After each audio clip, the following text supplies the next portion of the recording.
Hello and welcome to a special edition of the two-man power trip of wrestling. I'm your host, JP John Paz. With me today, very special guest, the man behind the Attitude Era and former WCW World Heavyweight Champion, Vince Russo. Vince, welcome back. How you doing? What is going on, John? Long time no see, man. How you doing, my friend? Doing very, very good. So today, the topic at hand is WrestleMania 14, all the way back in 1998, just to kind of give you a little overview of it. So WrestleMania 14, March 29th, 1998, from Boston, Mass. At the Fleet Center. The attendance, 19,028 people, sellout, 730,000 buys, and the tagline is the greatest pay-per-view attraction of all time. 730, pretty damn good. Yeah, no, that's a very good number, man. Multiply that by the price of the pay-per-view back then, and you got a pretty good payday, man. Yeah. Think about this, though. WCW Uncensored was 2 weeks before this. You had Hogan versus Savage in the cage. You had Sting versus Scott Hall. Did 415,000 buys. So in the month of March, if you're a wrestling fan, you pay, over 1.1 million pay-per-views you bought. Nuts. That's crazy, bro. That is a crazy number, man. So did you think at this point, like, okay, like 415, obviously this is your WrestleMania, so you're going to do a better number. But did you think you were pulling ahead a little bit here? Because it seems like they're losing steam and you guys are picking up steam here. Yeah, bro, it's really funny because it's just the way the way the dirt sheets want to, just use numbers and finagle numbers against you. Because obviously, bro, what happens now over time is we took AEW's pay-per-view numbers. Bro, a lot of people got to understand with the price of pay-per-views back then, bro, a lot of people were on a budget and it was one or the other. Like we can only afford one this month. I mean, that happened to a lot of people, bro. They couldn't afford to pay for both. So what happened was we started taking that pay-per-view audience away from WCW slowly but surely. And what the dirt sheets love to look at is when I went to WCW, how the pay-per-view numbers were down. Yeah, bro, the pay-per-view numbers were down because I just came from the WWE where we took their pay-per-view numbers. So, of course, when I started with WCW and we kind of had to start all over again. Yeah, bro, their pay-per-view numbers were way down because the WWE numbers were way up and we were basically starting at the bottom and we had to build up again. But it's just comical to me how they love to use the WCW pay-per-view numbers, which were absolutely destroyed prior to me going into WCW. And then when I get to WCW, they love to blame me for the pay-per-view numbers, which is a joke. But yeah, bro, like that was the thing. Pay-per-views were very expensive back then. A lot of people had to choose just one. I know my dad would say you can only get one, so we would order Yeah. the WCW, and my friend would say his dad would be like, you can only get one, so he would order WWF, and we'd switch. We kind of go back and forth. Absolutely. Yes. And there would be a bunch of us too. So I mean, we had a bunch of friends over there. So if you think about it, if all those kids were actually spending all that money on the pay-per-views, maybe one this month, I mean, God knows how many people were actually physically watching the shows. Exactly. Yep. Just nuts. Exactly. Yep. Sullivan always says if it's 1 million, you could pretty much say it was 2 million watching it. You know what I mean? I definitely agree with that, without a doubt, man. Without a doubt. Crazy the popularity, and this is really the first big pay-per-view for you guys in a while, because Starrcade 97 does like 700,000 buys, and you guys come back here WrestleMania 14 and do 730. So it's like, wow, you guys really are taking that audience, and Austin is skyrocketing. Mike Tyson is a huge help. Did it also help that Tyson loves wrestling? You know what I mean? Like for him to want to do it? Oh yeah, no, bro. See, that's the thing too. Listen, man, I've worked around celebrities and I've worked around those that absolutely loved wrestling and those that didn't want to be there and it was a payday. I was there for both. And bro, to me, that's what a lot of people don't understand, man. But that was really my attraction to David Arquette.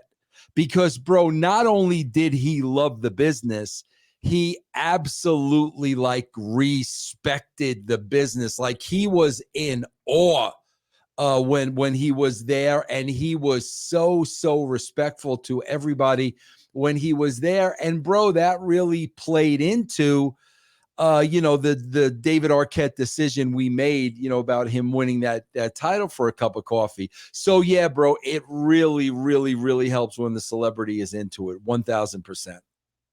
With Tyson, obviously, the king of pay-per-views. What was Vince up to at this point with him? Because you always hear rumors that he was talking about being his manager, and he Yeah. wanted to do his pay-per-views, and he was going to be the guy that was in charge of promoting his pay-per-views. Bro, Was I that a part of believe the that. deal? I listen. Nothing was ever said to me because, quite frankly, that was none of my business. So I never asked. But, bro, 1000% that was the feeling that I had. 1000% because Vince kind of married Shane to Tyson. Shane was always with Tyson. And bro, like even back then, I can remember, bro, Vince wants to take over, this guy's career. Like I said, bro, that was never said to me. I never asked. It was none of my business, but I definitely felt that way. Because it's funny, it's like WCW, okay, they got Rodman, that got a ton of press, and like, wow, he's controversial. He skips practice, he like all this stuff. But then you got Tyson on the other hand, who's just as controversial, maybe even more popular. So it was like the perfect marriage. Like Rodman, okay, he likes wrestling, he'll miss Chicago Bulls practices and have to deal with the wrath of Jordan Right. and Phil, and like Tyson over here, who's just loves wrestling. He gets excited, and you can even tell Vince, even when he says Mike Tyson, he's like, I heard Mike, like he gets so into it, like. Right. You could tell Vince was definitely liking him more than just average run of the mill celebrity. He Oh, knew he was all absolutely. he knew Yeah, he was money. absolutely, bro. I definitely think Vince had some big plans and big ideas. I don't know what happened, obviously. That was the thing, bro. Like I didn't stick my nose in business where it didn't belong, So like that was none of my business. So I have no idea what went down, but I can tell you Shane was married to Tyson backstage. How was Mike and like backstage and stuff? Was he nice to everybody and Oh like yeah, bro, he was great. The thing that blew me away though is, bro, he like had this entourage of a sea of people. Like whenever, like literally, bro, you would see like 20 people coming and you knew Tyson was right in the middle of that. So he had an entourage of people, but nah, bro, very, not standoffish. I mean, not no chip on his shoulder, really a down to earth, nice guy, very easy to work with. did that entourage think it was a little bit of a shoot when Austin and Tyson are in the ring together and they have that awesome confrontation with Vince in the middle and Vince tries to back him up and they push each other? Did his entourage think that was a little bit of a shoot? Because it seemed like some of them were a little like antsy. Yeah, no, that's a great point, John. They may have, you know what I'm saying? Either that or they just got carried away with the moment, Yeah. But I think I remember that specifically, exactly what you're talking about. That was like the real, I mean, obviously the Montreal Screwjob, but then that was such a good glimpse into Mr. McMahon, like the heel character, because he's like, Yeah. "You ruined it. You ruined," like he's completely snaps. He's like, "You Bro, that ruined was this." the creative thing, bro. The creative before this, bro, and WWE does it now all the time because they don't have Vince Russo's there anymore. It's very predictable what they do. So when we had gotten Tyson, and I guess talent relations, whether it was Pritchard or JR or both of them and Vince, they were instrumental in getting Tyson. So then it comes to creative. Now Vince comes to creative, me and Ed, Mike Tyson, blah, blah, blah, blah, blah, blah, blah. Well, bro, they were all assuming that, Mike Tyson was going to be a baby face in Austin's corner. And I was like, no, bro, like that's what everybody thinks. Let Tyson side with DX, let him rip off the shirt. We see, because everybody's going to assume he's going to buddy up with Austin. Bro, go the other way. Set the stage that people are ready to pop and explode because Tyson's with Austin, and then pull the rug out from under them, have them rip off the shirt. And that's what we wound up doing. But, it's funny, bro. It's like man, WWE, they always want to do the predictable thing. And like that's what they're doing now again, 100% across the board. Bro, I was the opposite. I knew what the casual audience, I knew what they were thinking. And they were thinking Tyson was going to get a huge pop and be with Austin. And I'm like, no, bro, you got to go the other way. So thankfully, Vince listened. We went the other way, and I think it really worked. Yeah, that public workout was great too, and they had he kind of set the stage and had that big press conference and stuff. It was funny because you're like, wow, Tyson almost is like versus Austin. You know what I mean? It's almost like Michaels is kind of in the background. It's almost like Yeah, Tyson versus Austin. right, Was that the thought exactly. process? Oh, absolutely, bro. Just letting the imagination run wild. Listen, let's be honest. Mike Tyson would kill Steve Austin. Yeah. But at that point, Austin was so hot. Like, bro, you literally believed Austin could take Tyson in a fight. Like, that's how hot he was. So yeah, bro, why not let people think about that? What did Michaels think at this point? Because I know he's got the back injury. Does he like kind of maybe putting Tyson up on the pedestal, or was he jealous, like a little bit, like, hey, this is me versus Austin. This is my main event. Nah, bro. Sean was all about money. I mean, Sean was all about money. Bro, there was such a back history of going into this WrestleMania that like I can really, really talk deeply about because I was smack in the middle of it and things that people don't even know about. But bro, Sean was one of those guys. He sees Mike Tyson, he sees dollar signs. Mike Tyson is going to make me money. That's the old school way of thinking, bro, that doesn't exist today. So absolutely not. There was no ego whatsoever. Sean knew that Tyson was going to put a lot of attention on the match. So what was like the deep stuff going on backstage with him and everything else? Oh, bro, the deep stuff were Sean and Vince were at absolute odds to the point of not speaking to one another. I was the guy, bro, relaying messages Wow. from Sean to Vince. Okay, Vince here. From Vince back to Sean. I was right smack in the middle of it. And bro, I'll tell you what I think this came out of. Bro, when Sean was the champion and the company was down. I mean, if you remember, Sean had feuds with Vader and Sid, but the company was really at a low point. Okay, bro, Yep. I can tell you, Shawn Michaels did everything the company asked. Everything, bro. Like at a split second, Sean, you need to go here, you need to go here, you need to go there. He was such a company guy when he was the champion. Now, bro, I swear because I witnessed it and I saw it. As soon as Vince had his shiny new toy in Austin and Vince could see the writing on the wall, bro, he kicked Shawn Michaels to the curb like Shawn Michaels was an opening match wrestler. And I saw this. I saw this with my own two eyes. And bro, that did not sit well with Sean because Sean saw what was going on. As I said, man, Sean did every single thing Vince asked him to do as champion. And all of a sudden, Vince had a shiny new toy and Sean's, the redhead stepchild. And I witnessed this. And this is what really pissed Sean off. And I really felt that Sean felt a deep, deep disrespect. And bro, I agree with him. I saw it too, and I didn't blame him one iota. And I remember, bro, it got to the point where it got so hot that he basically said to me, I mean, literally weeks before WrestleMania, you tell Vince McMahon if he wants his effing belt, then to bring his ass to my effing house in San Antonio and get it off my effing mantle himself. I mean, that's how high. And bro, I had to go relay that message to Vince, and I related in those exact words. I related in those exact words.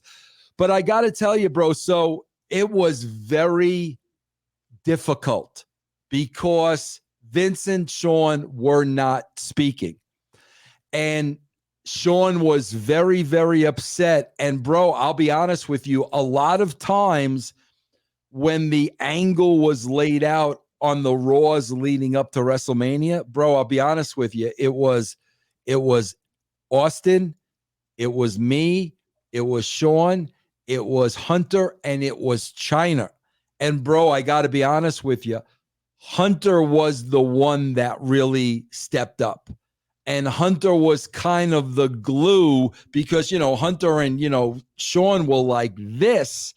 And Hunter knew like Sean was about to freaking snap.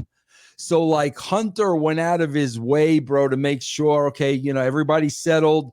This is what we're doing, making sure everybody was happy. Hunter, bro, if Hunter would have went the other way and stirred the shit, forget about it.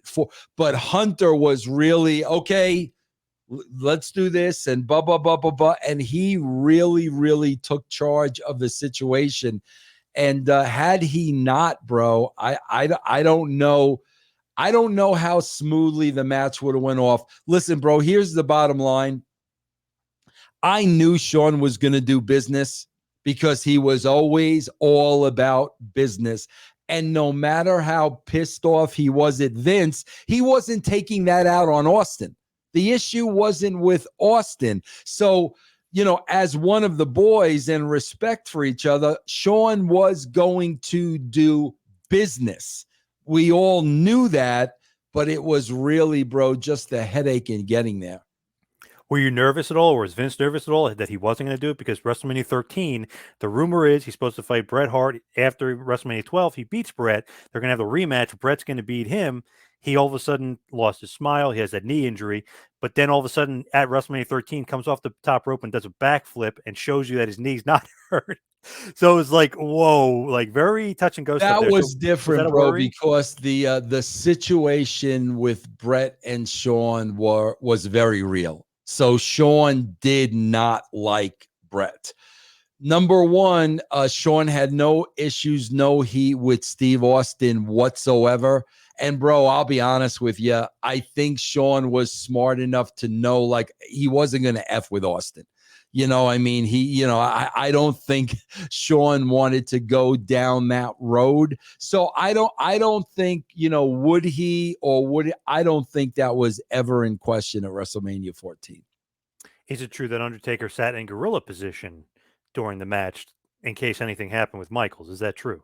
That I don't know, bro, because I wasn't sitting in gorilla position. Like I was in the back working. So that I honestly have no idea about.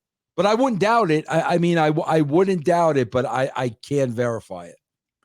I could see though, like Michaels, because of last year of being a little worried. I could see Austin maybe being like in the back of his mind, like maybe is this guy going to do that again? Like lose his smile Oh and no, absolutely, bro. I mean, we all know that paranoia runs rampant. So, absolutely, I'm sure, they must have been thinking some of these things, but I never doubted it for a second, bro. I knew Sean was going to do business. with Austin, like he's obviously the next star. He's the next guy. Like you could see it, from a mile away. You said, okay, this guy is it. He's the next Hogan. Like he's the guy. What is like your thought process with like, okay, we got to book this guy like the next Hogan, but let's not just totally dismantle Michaels as of yet. You know what I mean? Like, how do you kind of balance that creatively? You're not going to dismantle Michaels. He's too talented, bro. You're not going to do it. I mean, so you're not. Sean is going. Sean is Sean, and Sean is going to keep himself over.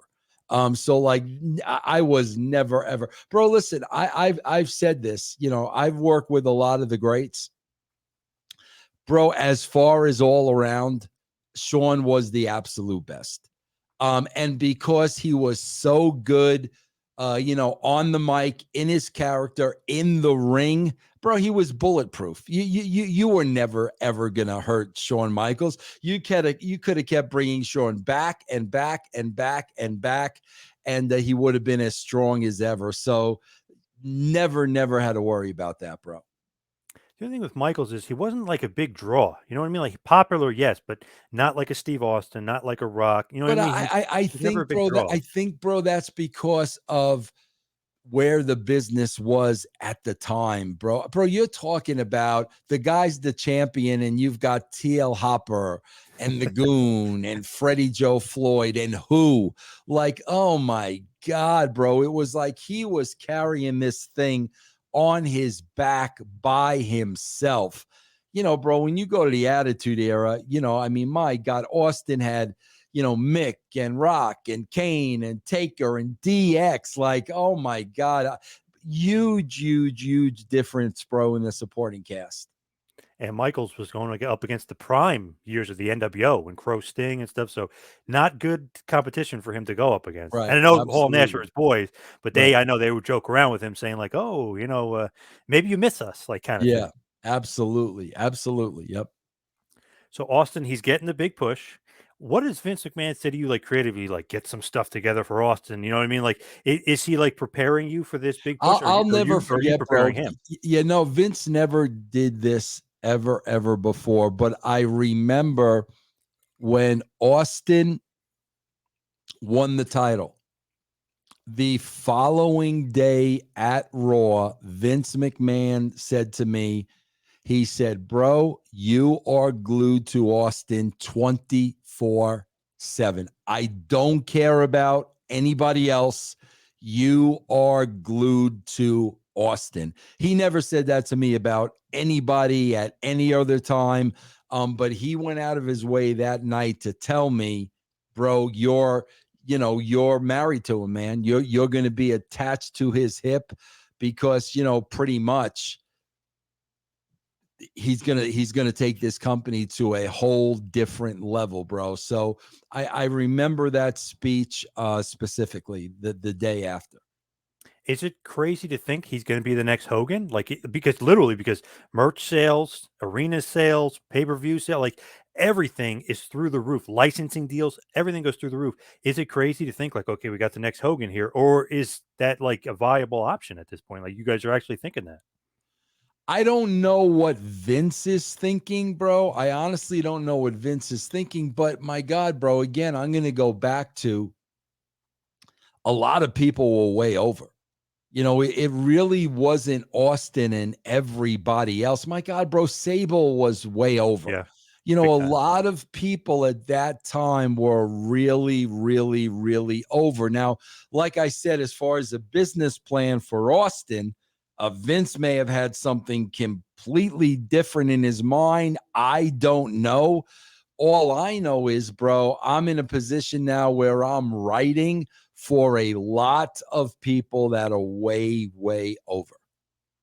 How is he, Steve Austin? How is he like to deal with as far as writing, creatively producing, and how like did he change it all as he started to get more and more popular? He did change, bro, but he changed in a way that did not surprise me. And I 1000% understood. I understood what he was going through. Bro, Austin's mentality was, keep in mind, bro, he once told me a story about, working under Jerry Jarrett. And bro, the guy lived on boiled potatoes. That's Mm. all he had money to eat was boiled potatoes every night. He told me that personally. So when you look at where he came from, bro, all of a sudden, Stone Cold Steve Austin was almost like an overnight sensation.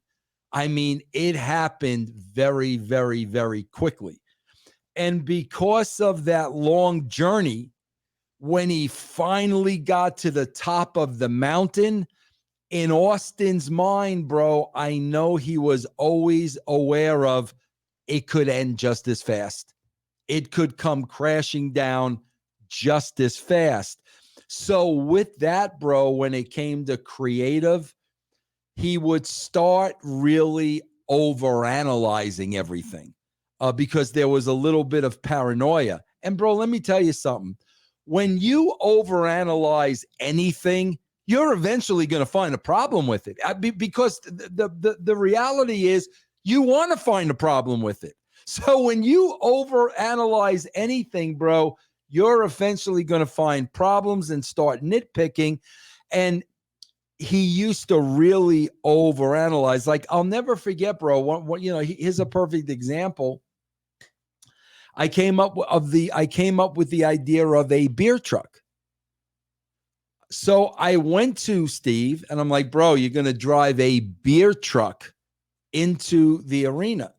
And there was like silence, and he thought about it for a second and he looked at me. This is what I'm talking about. He looked at me. He goes, well, why can't I just drive my truck in? And I had to look at him and say, Steve, you're going to drive a beer truck in? Like, do you not like the significance? But that's what I'm talking about, bro. He would really, look at every little single piece because he was so worried about it coming crashing down. But bro, at the end of the day, man, I wasn't going to allow that to happen. I mean, everything I wrote for Steve, I knew how to be, the next level and the next level and the next level. And I wasn't going to let him, plummet down. But like I said, bro, I understood completely what his mindset was. I understood completely, man. And the beer truck thing, my God, it's one of the most memorable Yeah, absolutely. events ever when he comes down Absolutely. Yep. and gets them in the beer and Yep. hits the ring. I mean, that's just great, memorable stuff. Yep. Yep.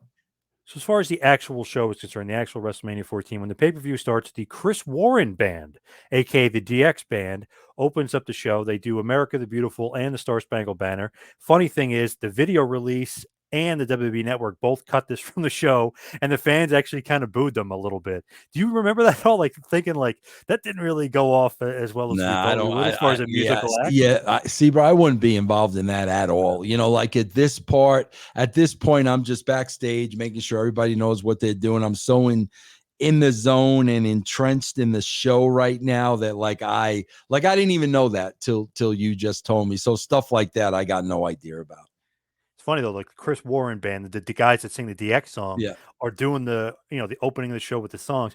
They usually do like a big celebrity. It's funny, and even in '98, you guys are so popular, but you almost like went against the grain and went with like a non-major celebrity. I just thought that was interesting. Maybe so much money was into Tyson, it's like, yeah, we can't really bring in another huge celebrity. Possibly could have been the decision, bro. Absolutely, yes. I know Pete Rose. We'll talk about him in a second, but it's just funny. I always just like laugh at them. Like, why those guys? Why not like Aretha Franklin? You know what I mean? Or Right, somebody exactly. of that ilk. Yeah, Or even Jesse though, bro, I James got to Decker or tell you, whatever. bro, I think that was my best favorite entrance music of all time. The DX song. Yeah, It is great. It's yeah, like I love it. perfect for them. Yep. It's actually like you could like they say wrestling songs you don't really listen to them like in your car or you're driving. Like that Yeah, song you could actually like listen to when you're driving. It's absolutely. actually Yep. pretty good. Yep. So the night begins with a tag team battle royal. It's interesting that LOD is like the surprise entrance, really, and they're kind of like the ultimate guys to have in the match, but they got a huge pop. So LOD coming back and really being LOD 2000, I thought it was great because it's like, oh shit, LOD. Like, I don't know, it makes the match seem a little bit more heightened because they're the greatest tag team of all time. Yeah. Was that what they were when they were with Sonny? Yes. Yeah, bro, I'll be honest with you. Like, none of the participants involved like that. And bro, when somebody doesn't like it, it's not going to work. And bro, by that time, LOD was a little further on in their career. So the idea of LOD 2000 was kind of to, bring them in, 1999, whatever it was. And then, Sunny, she was always ratings. So you were always trying to get her, on TV, in the spotlight in some way, shape, or form. But bro, when you've got old school wrestlers like that, sometimes it's hard to change things up because their argument is always going to be, well, it worked for so long. And I agree 1000%, but you don't want to get it to the point where a group like LOD like no longer means anything. And you like, Hogan and Flair just become two wrestlers on the card. To me, you never ever wanted to get to that point. So you would try these different things to freshen it up a bit. Yeah, they're LOD 2000 here. They end up winning. They become the number one contenders for the WWF Tag Team Championship. But it's interesting. LOD 2000, it's like, I don't know if I really care for that name. It's like, then they have Sunny with her. It's like, it didn't work for me either. I don't think it was that great. It didn't work. It didn't work. Other guys in the match were just to, just to write a few names. You had Barry Windham, the Jackal, Savio Vega, just the Bariquas, the Blackjack. I mean, you had all these other teams in there. DOA, the Godwins. The final team that got eliminated was the Midnight Express, Bombastic Bob and Bodacious Bart with Jim Cornette. That seems like I don't know, not a great idea. The new Midnight That Express. was just probably a Cornette bone. It was probably just throwing Jim Cornette a bone, pretty much. So LOD 2000 wins and still number one contender. So they're still relevant here in middle of 98, really, around WrestleMania 14 time. And like, are they factored in as like, oh, we're going to do something with LOD here with LOD 2000? Or they're just simply, we'll give them a nice little push and we'll kind of use them to Yeah, get the bro. Outlaws more over. At this point, Hawks really having problems. So it's really, really hard to have concrete plans around somebody when you're dealing with other issues that are out of your control. So I really believe, bro, that was kind of like a let's play it by ear type of thing. Give them the WrestleMania moment, let them win that match. But like I said, bro, because of Hawks Demons, I think that was really let's kind of just play this by ear. Good to start it off with the crowd because it's like instant pop. As soon as you Right. hear what a rush, Right. instant pop as far as them being over. So that was Yep. like a cool way to start the show. Yep. A little bit of a nostalgia thing too, Yeah, they like absolutely. to keep them around. Yeah, Did yeah. you like the new Midnight Express with Cornette and Bart and No, Bob?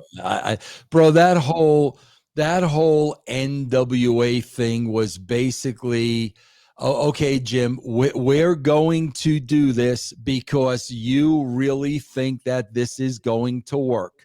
I know it's not going to work, but we're going to do this anyway so you can see for yourself that this is not going to work. Because, that's the thing with Cornette, bro. He's never wrong. Like it's his way or no way. He's never wrong. He thinks he's always right. I knew in this time period that this was not going to work, but I'm not going to sit there and argue with him. So, okay, bro, let's put it out there, and then you yourself will see that in this day and time, this is not going to work. Now I know you don't agent the matches, right? Put it together, produce the actual matches, but who books the finishes of the match? Is that you and Pat and Vince, or who Well, books no, the finish? we as the writers say what we need for the finish. So and so goes, oh, we say what we need for the finish, but at that point they book out the nuts and bolts of the match. Does McMahon say, nah, like I don't want LOD to win, or LOD wants to win? Like, does he say that to you? Like, does Nah, he kind of change his mind, like who should bro, win, who shouldn't win? I'm telling you, man, when we wrote, and people don't believe this, and like I say, bro, I don't give a shit. I was there. And if you have half a brain, all you have to do is look at that period and look at the WWE today. The same guy's still there, bro. Why is it so bad today? The same guy is still there, bro. When I tell you, Ed Ferrara and myself wrote out the entire show. Bro, Vince never changed anything. What he would do is tweak things up, little tweaks here. Bro, he never eliminated matches. He never changed finishes. He never switched order around. He literally took our show and in Vince McMahon fashion would like punch it up. Little nuances. That's what Vince did. And bro, I used to say even back then, bro, you cannot give Vince McMahon a blank sheet of paper and ask him to write a wrestling show. He's not capable of that. That's not his forte. You've got to give him the show so it's all right in front of it, and then he will add his McMahonisms. But when this guy is doing a show from scratch, you're going to get exactly what you're seeing today. It's not his strong suit, bro. I could see that. Yeah, he's good at I guess the red lines, like let's add Yeah, this. Yeah. absolute, bro. When you put a complete script in front of him, and bro, we had it down to such a science that the challenge to me and Ed was he's not going to change one thing. That became our challenge. But once we handed it to him, bro, the genius of Vince McMahon is he would visualize things that we didn't see, and little things, bro, really little things that meant a lot. That was the genius of Vince McMahon. But the reason he was able to zero in on that stuff was because we gave him a complete show. There was everything in that show, A to Z. So now all he had to do was like, okay, I'm not going to change the show. I'm not going to change the structure of the show. I'm not going to F with it. I'm going to punch it up my way and make it better. And he did. I always give him credit for that, bro. That was the genius of Vince. But he cannot write a show from scratch, bro. So the next match, Taka Michinoku defeats Aguila and retains his light heavyweight championship. Match only is about 6 minutes. What do you think here of just the light heavyweight division? It doesn't seem to I have. hated it, bro. Yeah. They they wanted to compete with WCW. That's what it was all about. I hated it, bro, because it wasn't really character driven and storyline driven as much as I would have liked, even though Brian Christopher was a great character, bro. Brian Christopher was so good and so charismatic, but it was a blatant ripoff of the cruiserweights at WCW from day one.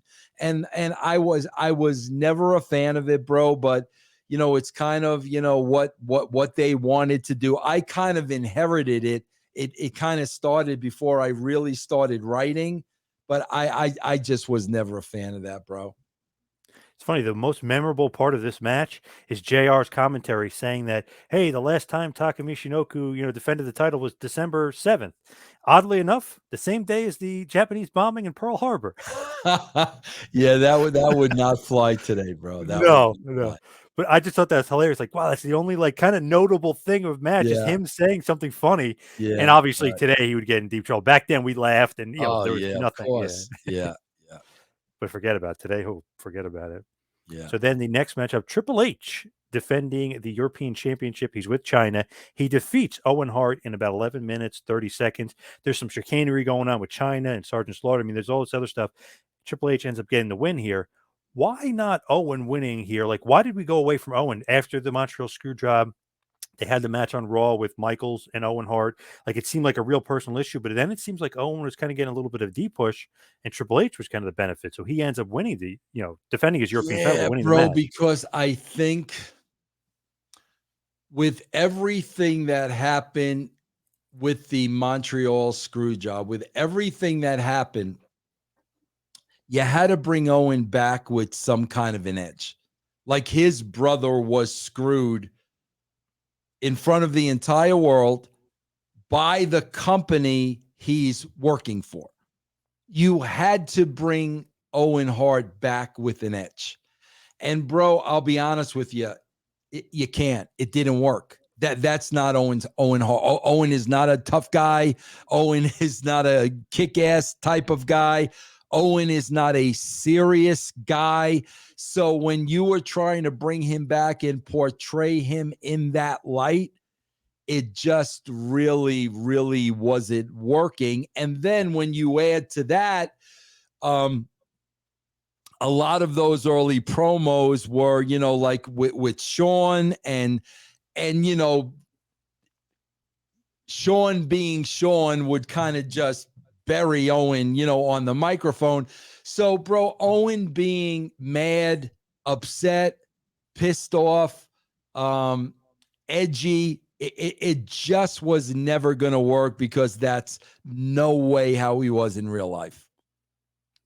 Do you think here this is the start of like some political stuff with Triple H? Like, not that he needed to win or anything, but like it almost seems like this is like the progression of him. Like every step of the way, like he gets with Michaels, he's moving up the ladder. You know what I mean? Like he just keeps climbing the ladder. Is he I, politically stepping up too? I don't think so, bro. I don't think so at all because, man, I was there when he was in the doghouse for a very long time about that curtain call. Right. And like, bro, I was really the only one who befriended him. Like it was almost like, oh, bro, if you're friendly with Triple H, you're gonna have heat with the office, that kind of bullshit. So absolutely not, bro. He was in the doghouse for such a long time. I think what this was a case of, bro, to be honest with you, because I wrote a lot of it, was just the cream rising to the top, man. I mean, Triple H. I remember Jim Cornette sitting at Vince McMahon's, living room table saying his exact quote was, Triple H will never draw a dime in this business. Jim Cornette's exact quote. And I differed, bro. I thought there was a lot of, not only was there a lot of potential in Triple H, bro, not only was he a great athlete, he was such a student of the game. And he was so smart, bro, and so intelligent that I knew, bro, once we got over this curtain call bullshit, I knew he was going to be a major player in the company. Man, you guys got very, very lucky because the next night, Sean Waltman, X Pac, debuts and he's with Triple H. And that, you get the guy from the NWO. I mean, Yeah. big mistake. I know he had some problems with, like, Barry Bloom and Bischoff and trying to renegotiate his contract when he had the injured neck. Hogan cuts that horrible but awesome promo.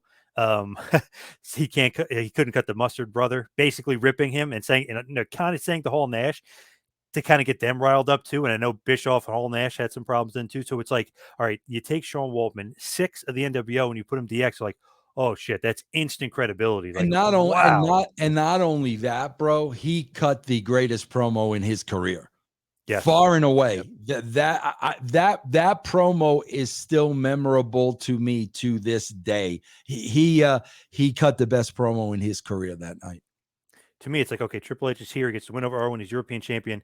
Then he starts DX and he's the leader, and then Waltman comes. It's like he's going up, up, up, Absolutely. as Yep. far as even the crowd reactions. Like you could tell, like, whoa, they got a guy from the NWO, and now he's in DX. Like it made them so much cooler. Absolutely. I agree. Yep.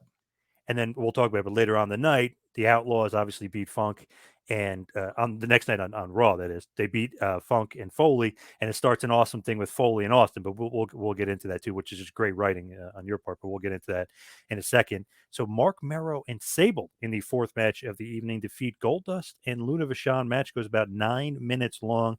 The thing I noticed here is Sable, and being 16 years old at this point, we're all obsessed with Sable, but she was so much more over than Merrow. It was crazy. Oh, yeah. And bro, Way not more, only yeah. that, not bro, freaking Luna hated Sable. Hmm. Hated Sable. And Mark, I swear to God, bro, Mark Merrow gets zero credit when he should get so much freaking credit. Because, bro, it's funny, man. Luna hated Sable, and literally Merrow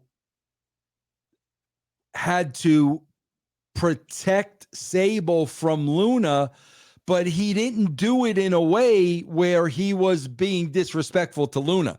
Like he did, like he did not, he did it in a very smart way. And even bro, a Gangrel, like I'm telling you, between Gangrel and Merrow, they had to kind of relax Luna and Yeah. settle Luna down because bro, Luna hated Sable just because of what she represented. She didn't hate Rena Mero. Rena Mero was a sweetheart of a person. She hated, oh my gosh, this beautiful woman who didn't know how to wrestle and learned how to wrestle in a couple of months. Luna hated the idea of that. But I got to tell you, David Heath and Mero really, really had to be the middleman to just make sure that, Luna didn't freaking attack Sable. Now, this is different, kind of what you're doing with the women here. Like, you're really putting some spotlight on them. They are getting this match, obviously, big time match at WrestleMania. But are you starting to sense like, wow, Sable is like Oh, no maybe doubt. number No. two popular behind Austin? Like, are you She sensing that? was, bro. Bro, I'll never forget the day. I'll never forget it. Anybody can go back and see it. It was just a little spot where Sable came out and she was putting over this big inflatable chair, like a shop zone thing. Yes. Bro, the people went nuts. I was in the arena, and I swear to you, bro, she got the second biggest pop behind Austin. That was the second biggest pop of the night. And then I realized, bro, we got to do something more with her. So that's when I went to Vince. I'm like, Vince, put the freaking, I know she doesn't know how to wrestle. She's married to Mero. She's smart. Mero can train her. Put the belt on her because she would open up doors now. Like, for instance, bro, the Stern show was red hot at that time. Now, Yep. Stern wasn't a wrestling fan. Would he put her on the show? Absolutely. Like, that's what I was looking at, bro. Howard Stern might not have a wrestler on the show. He would have her on the show in a freaking heartbeat. She might be able to open up some doors that some of the guys can't. So Vince said to me, call Mark and Rena and see if they'd be interested in doing that. And that's exactly what I did. I said, Rena, you're not going to believe this, but here's the idea. Mero trained her. I thought she did a phenomenal job for what she had to do, bro. She's not going to go out there and give a Britt Baker match. I mean, that wasn't the spot. That's Yeah. not what it was about. But I thought she did a great job. Mark did a great job in training her, and I think it worked, bro. Man, it's crazy how over she was. I remember, Yeah, obviously, months later when you put the sack on her, the crowd was going nuts for her to take off the potato sack. absolutely. Yeah. Yes, absolutely. Yep. So I could see though Luna, who's like a trained wrestler, very, very serious. Her Yep. family's in the business. You know what I mean? She's obsessed with the business. And then this, hot blonde comes along. It's like, who the hell is this? Like, why is she Bro, getting TV time? I Yep. swear to God, I made the mistake of we were at a building and I saw in the distance that a heated exchange was starting between Luna and Sunny. And nobody else is around, bro. And I'm looking at this and Sunny is mouthing off to Luna and I'm like, what she is going to kill you. So to protect Sonny, bro, I got there and none of the boys, nobody's around, bro. It's just me. And I kind of got in the middle of them, and Sonny was mouthing off to freaking Luna. And bro, I'll never forget this. Luna literally went through me, knocked me on my ass, and took Sonny down. But it was the same thing. What Sonny represented. The way you describe Luna, like bro, you are dead on. She was so traditional, and now there was kind of a segue of these really, really attractive women making a name for themselves. And yeah, bro, that caused a lot of issues. Yeah, it's good. I But could she was a totally see that. sweetheart, man. I mean, Luna, man, I loved Luna to death. But bro, she was very, very protective of the business. The next matchup, The Rock, who is the reigning Intercontinental Champion, with D'Lo, Kama Mustafa, and Mark Henry, all of the Nation of Domination, defeat Ken Shamrock by disqualification in about 5 minutes.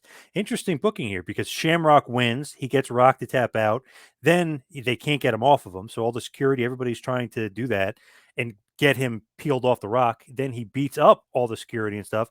Then Howard Finkel gets on the mic and says, and the Intercontinental Champion still is The Rock. He wins by disqualification. So just and I know the Chris Warren band set got kind of destroyed, and like all that other stuff was going on, but like that little bait and switch there, like, oh, we'll tease him with Shamrock winning, and then Rock gets his title back, gets a major heat. Yeah, I think so because that is so suitable for Shamrock's character. I mean that was Shamrock's character, so it was 1,000% believable.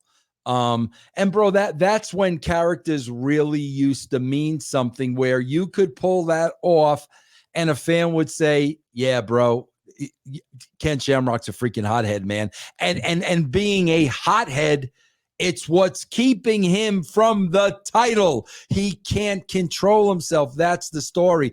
But, bro, I want to say this, and I've said this a million times.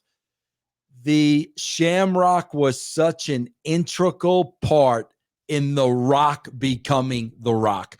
I honestly feel, bro, if there wasn't that Shamrock stepping stone, I don't know if The Rock would have became The Rock. I don't think Ken Shamrock gets enough credit for that, bro. He was so key to The Rock becoming The Rock and larger than life.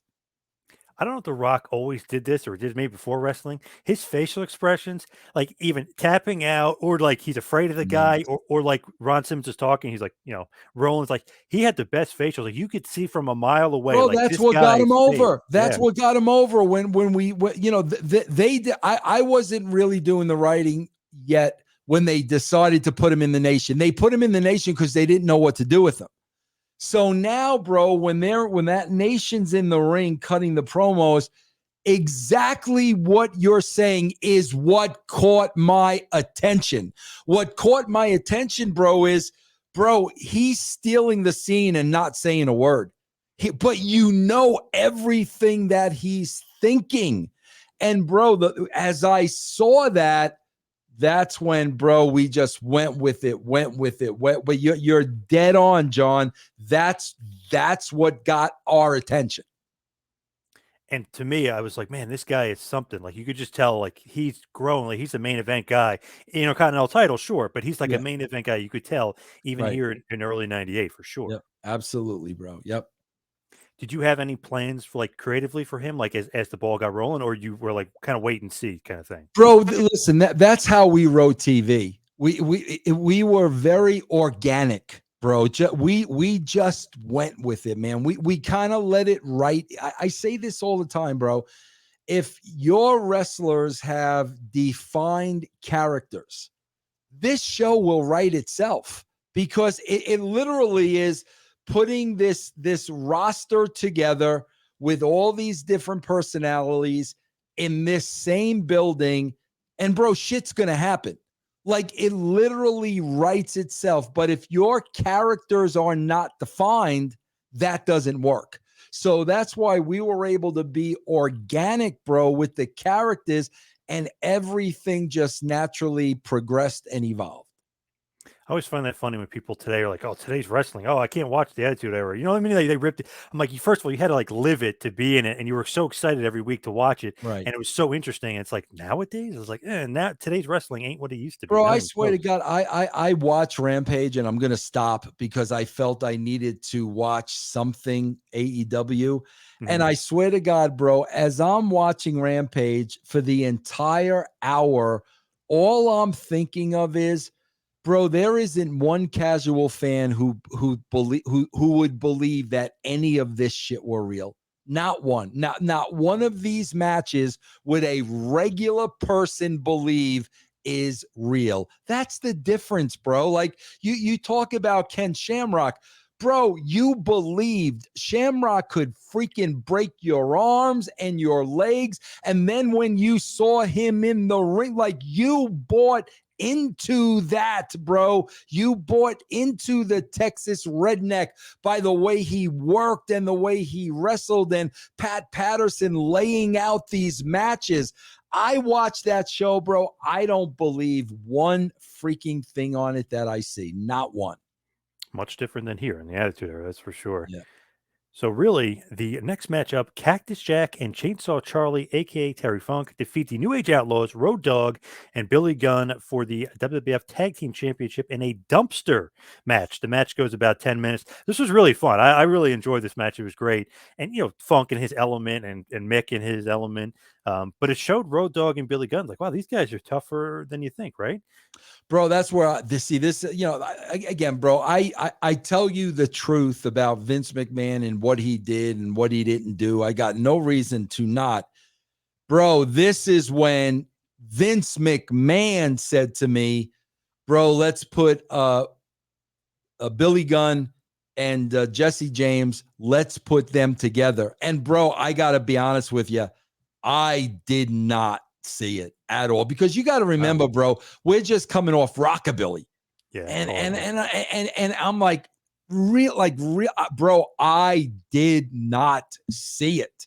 And Vince was like, yeah, man, let's put these guys together. I think they'll really be good. But you know, Vince has a thing about asses, so he came up with the badass Billy Gunn and thought that was great. But yeah, bro, 1000%, Vince saw something there with those two guys together that I did not see, and he was 1000% dead on with those guys, bro. Great name too, New Age Outlaws. I like that Yeah. name. Yep. And I actually heard a promo from like USWA from Road Dogg from years ago.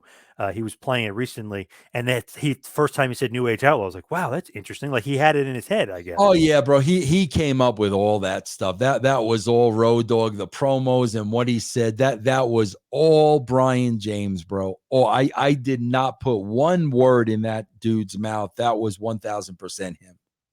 I like the team together because first of all, they're both way bigger than you realize. Like Yes. 6'4" and 6'5", maybe Yes. even bigger for Billy. I mean, he's a monster. But like Yes. Billy's the good worker, not much of a talker. Road Dogg, good worker, but awesome talker. So it was a good combination. Yes. Absolutely, bro. Vince was dead on 1000%, man.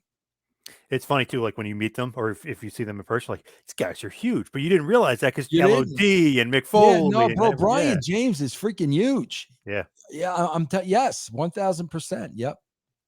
Whose idea was for Jack and Foley to win here, but then they lose the next night in the cage match to the Outlaws? Was that something where like it's really going to behoove them to lose and then get more over the next night when you guys reestablish DX? Yeah, I think so, bro. I think so. And also to, give Mick and Terry the WrestleMania pop, Yep. give them that big night. They deserved it. Give it to them.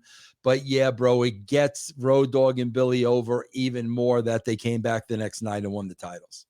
Plus, they didn't technically get pinned or submitted. They closed the lid on them, so they kind of kept strong, right? Exactly. Yes. Yep. Yep.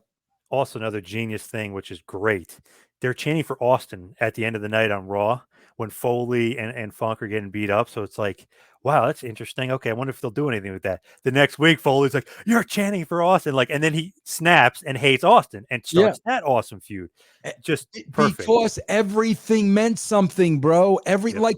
Bro, when I tell you I put myself in the shoes of the character, that's what I'm saying, bro. Like, Eric Bischoff likes to criticize me all the time, where he'll say, "Oh, bro, I've been in creative meetings with Vince Russo when he comes up with an idea, and you ask Vince where it's going, and Vince has the deer in the headlights look." Yeah, bro, because I never knew where anything was going.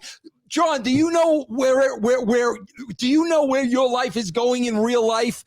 You No. don't know where things are going. Life happens. And bro, that's the perfect example where I put my shoes in the shoes of Mick Foley. This shit is not written. They start chanting for Austin. Now I recognize that and I see that, and now I say, shit, bro, how would Mick Foley really feel about that? If every single thing was written and scripted out, that would have been totally ignored. But if you're true to the characters, bro, you can't ignore that, because you knew, bro, that was sticking in Mick Foley's craw, and he was gonna. That's why, bro, you can't write these freaking things out months and years in advance, because stuff organically happens. Bro, perfect example. Sacco, bro, they came up with Sacco when they were shooting that scene. That's when they came up with Sokka. I wasn't there, bro. I was in the building. They went off site and they shot the gimmick. They came back and showed me. I went freaking hysterical with Al and the sock and the whole nine yards. Sucko, yeah. Bro, the next night, everyone in the crowd had a sock on their hand. Now, if we would have had something written out, bro, that would have got totally freaking ignored. That wasn't part of the plan. But the next night, all of a sudden, bro, now Socko's a thing. That's why I'm saying, bro, if you've got well-crafted characters, the shit writes itself. That's what's lost in today's business, bro. You had told me when I interviewed you a while ago, we were talking about backstage and like writing WWF. You said like the plan was kind of Austin Undertaker at SummerSlam. You didn't exactly know how you were going to get there, but you wanted to keep them both strong going. So you have like pillars of what you want to do, but Yes, everything can change and you could actually like absolutely. kind of go on the Week fly. to week to week to week, things can change. Absolutely, bro. Foley, I mean, his masterfulness of being able to be like the great baby face, but also can turn it on in an instant and you really believe him because he gets so passionate. It's like, and you cheered for Austin, you disrespect me. And then he snaps on Austin, and you get the great Raw that turns the tide when Vince wrestles Austin with one arm tied behind his back. Foley comes out, puts the mandible claw down. I mean, Bro, great how progressive you writing. how are you gonna write that shit months in advance? Like, no, bro, this is a live TV show every week, and that's how you've got to treat it, bro. And bro, I'm telling you, that's how I treated all the shows I wrote, and that's why they were more successful, because we were actually playing off of what was happening, what the crowd respond. We were playing off of that. We had nothing set in stone written 3 months down the road. It's freaking the idea of that is ridiculous, bro, because you're going to waste your time writing the next 6 months. Bro, people get injured every single week. So I'm going to write a 3-month story for Mick Foley, and next week he could break his leg in a match. It's ridiculous, bro. Plus, contracts. There are contract disputes where, okay, bro, we're going to have to play hardball with this guy and sit him home because you can't plan this shit out, bro. There's too many, there's too many intangibles that can happen. So then Undertaker is up next, and he's going to defeat Kane with Paul Bearer in about 17 minutes. Good match here. The pre-match stuff with Pete Rose is hilarious because who came up with that? Like, why? I mean, he's making fun of Boston. It's hilarious. I'd bend down to pick it up, or Bill Buck, whatever he says. Bill Buckner can't bend down to pick it up. Like, we're just making fun of tickets and the fans and Boston and the Red Sox and Bill Buckner. I mean, great stuff. Whose idea was Pete Rose? Bro, I swear to God, I swear to God, the funny thing about Pete Rose was this wasn't the first choke slam, was it?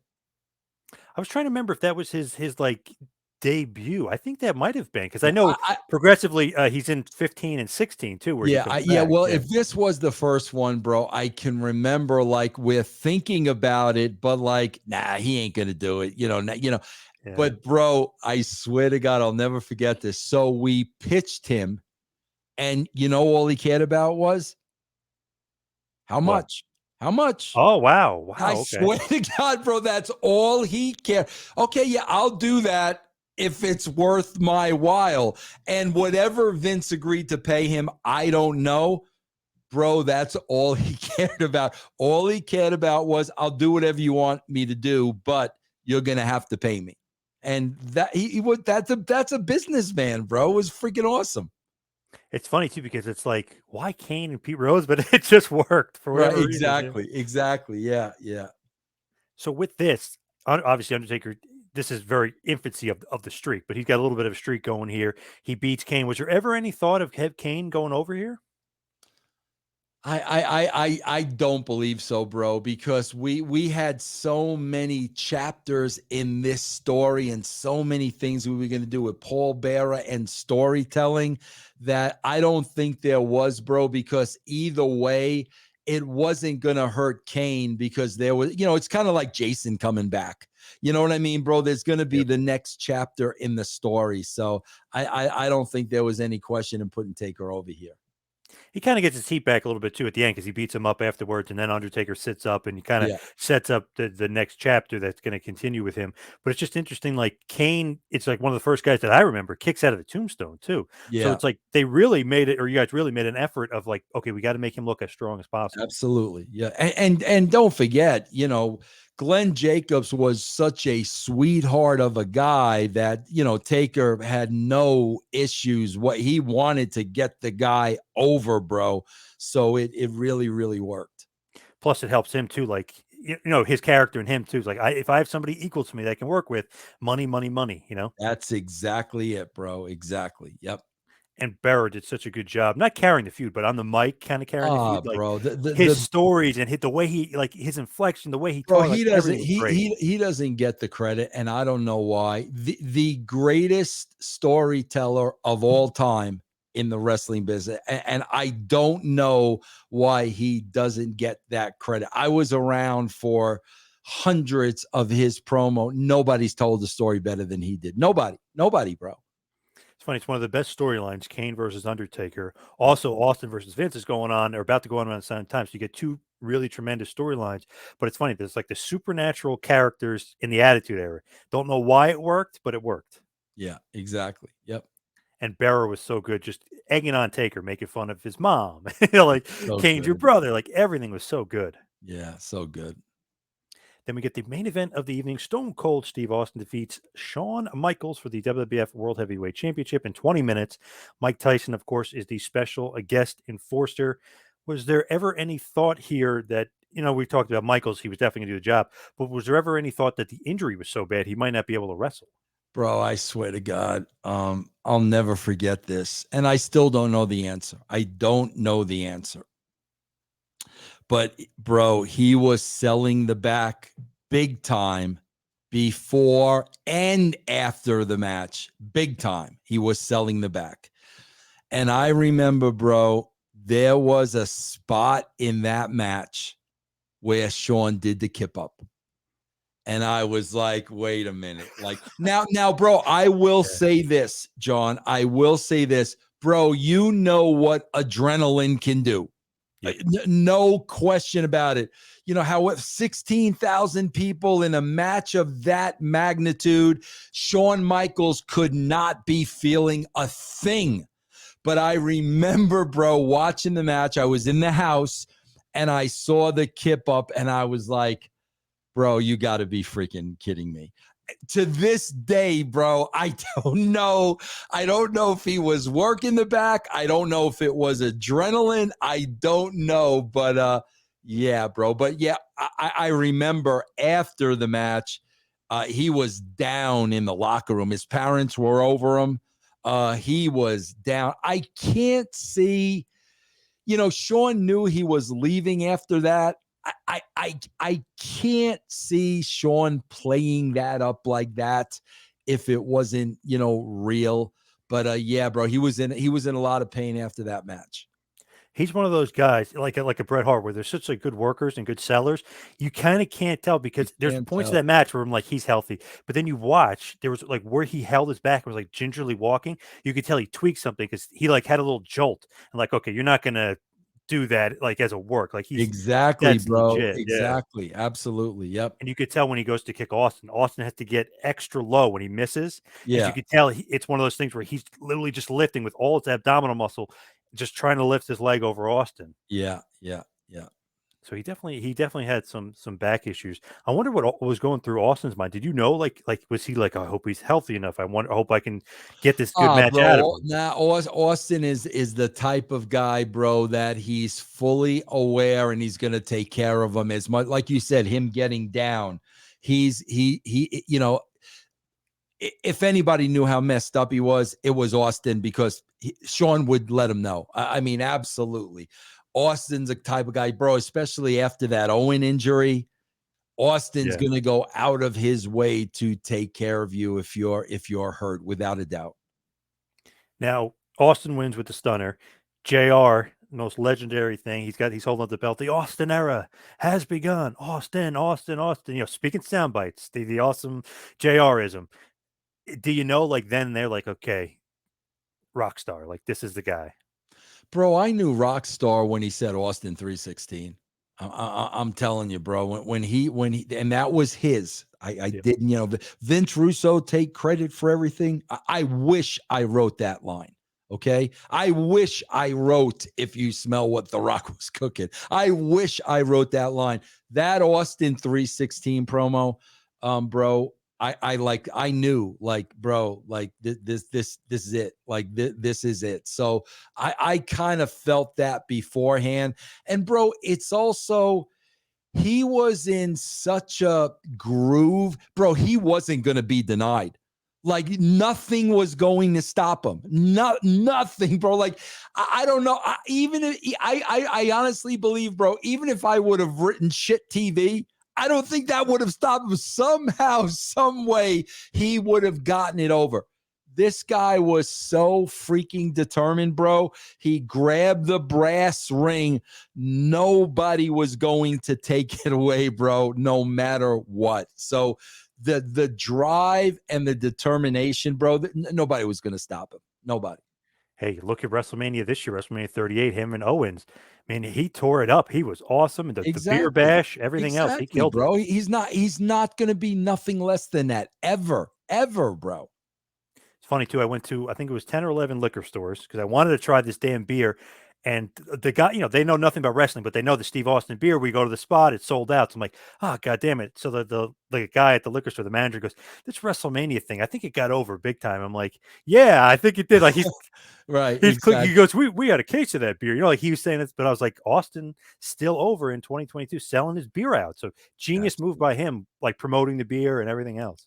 Yes, bro. Yeah, he's a business, bro. That's the difference between business then and business now, bro. These guys were businessmen. It was all about branding and money, and that's what it wasn't about the match. They were going to go out there, bro, and they're pros, and they're going to work together, and they're going to have the best match they're capable of. But that's not what it was about. It was about business and money, and who can we work with to make money, and how can I extend my brand? Like that's what it was all about with these guys. Tyson, obviously, post match reveals he's really buddies with Austin. He raised his hand. He counts to three very, very fast. Counts to three, by the way, which I've been told by Mike Chioda and a few other people. I think Jimmy Corderas might have mentioned it to me too, that they taught him like 1, 2, 3. But he was so excited. He goes, 1, 2, 3. Right. Exactly. Yep. So I mentioned, I was like, did Vince McMahon ever say, like, yeah, right? Vince's not going to tell him, like, you counted too fast. Like, he didn't care. Like, it just. Bro, the whole thing was with that, because I guess this is originally why they wanted Tyson to be a babyface. Because the whole thing was, bro, if you remember, at the time he was banned from pay-per-view because he bit Evander Holyfield's ear. Mhm. Part of Vince's pitch to Austin was, bro, we're going to baby face you up. There's a little bit of heat on you now. You're banned from a pay-per-view. Holyfield is the baby face. You bit his ear. Bro, we're going to make you come out of this looking like a baby face. So I guess that's why Vince's plan was originally for him to be with Austin. And then, like I said, I threw in there, no, he needs to be with DX. But Vince wanted to make sure he left on a baby face note, because like that's what he had told Tyson, will help you, reshine your image. And I think that was accomplished, bro. I think he did exactly that. And then the great knockout punch to Right. Michaels afterwards was Yeah. great too. Yes. Yeah. Cementing it. And Yeah. Michael selling it's funny too, because if you watch his mouth, he's like trying to fix his jaw. Yeah. Right. Yeah. Great selling. Yeah, it's a Yeah. great job. Yeah. So huge success. Like I said, 730,000 buys. Do you know, like after the show's over, like that was great? Because this to me was like big momentum change. Because Bro, WWE was on a I roll, gotta like change I right gotta here. be honest with you. When I say this, people think I'm full of shit, but it's the God honest truth. Bro, the WrestleManias that I worked, bro, it was just another show. Wow. Like it honestly was, because the reason why I say that, bro, is, bro, we had to write live TV like every single day. So, bro, to us, WrestleMania is already over before it even goes out there. we're thinking about the show after WrestleMania. That's where our focus is, bro. What are we doing the night after? So that's why, bro, WrestleMania shows to me as a writer were really, it was really just another show. To me, the Raw following is the most important show of the year, without a shadow of a doubt. And that's where our focus was really on. So great because you start the new DX. Waltman debuts. Obviously, Foley is about to turn heel. He's about to have a 2-month program with Austin, which is awesome. Great matches, just great performances. Vince McMahon, Mr. McMahon, becomes a big part of the show. He wants him to become a corporate champion. He gives him the new belt. He hits him in the balls. I mean, you guys start this pendulum where it's funny, like, okay, you had your big show, and then sometimes the momentum goes like this. You guys had the big show, and the momentum went up to the roof Exactly, bro. for 2 Because years. bro, they've been dropping the ball for 20 years. Okay, that's why I'm saying, bro, the same Vince McMahon is there, bro. The mentality is with me and Ed, bro. You're going to get a huge viewing rating the day after Mania. You're going to get a huge number for two reasons. Number one, either people didn't see Mania and want to see what happened, or either people saw Mania and want to see the fallout. You're going to have a huge audience that night. That's why, bro, there is so much pressure, because that night you've got to now capture that audience and keep that audience and bring them back the following week. Bro, you can look at the last 20 years, big WrestleMania, the day after number, the next week, bro, right back where they were before, because they didn't pay off that one big show, bro. People tuned in and said, yeah, okay, bro, but this really isn't worth me watching every week. They've done that for 20 straight years, and that's criminal, bro. That's criminal. When you get that big audience, you've got to keep that big audience, bro. Yeah, 2.1 million the night after, and then 1.8 the week after It that. happens So they every went year, down. bro. Yeah. Every single year, they can't maintain the audience of that night. So give us a grade, WrestleMania 14, like A, B. Like, what would you grade it if you were grading the show looking back, WrestleMania 14? Oh man, that's. I mean, I would like to think every show I was involved in was an A, but I would say it probably was an A, because we got out of it exactly what we wanted and needed, and all the pieces were set in place going forward. So I mean, I'm sorry, man. I would grade it an A. Yeah, me too. I love the show. Just looking back, even watching again, it's like, man, it's very rewatchable, which a Yeah, lot of shows aren't. But I mean, that was a good one. Strong showing by LOD, kind of making their name again. Foley and Funk are, relevant. DX is relevant. Austin obviously is the man. The only guy really is Michaels is gone obviously for a while, and we just don't know the status of the injury. He comes back and plays the commissioner. You have Dude Love eventually turning heel, but the real big thing is Mr. McMahon, Austin. You guys are going to take it to rocket ship to the moon. exactly. Yep. All right, so let's head towards the plugs. You can follow me on Twitter and Instagram at Two Man Power Trip. Check out the website, tmptempire.com. Patreon, patreon.com/tmptempire. Vince, what do you got? Yeah, guys, go check out channelattitude.com, because all our shows are there, and you get clips, man. You get previews of all the shows on the network, and you could decide whether you want to subscribe or not. It's a great tool, bro. A lot of free material. Go to channelattitude.com. New site looks great. Congrats on Thanks. that. You guys got a lot Thank of good stuff going on. And finally, right? Finally up you. to, 8 months, bro. Yes, finally. Yes. but thank you to Vince and thank you everybody out there for listening. We'll see you next time. Have a good one, folks.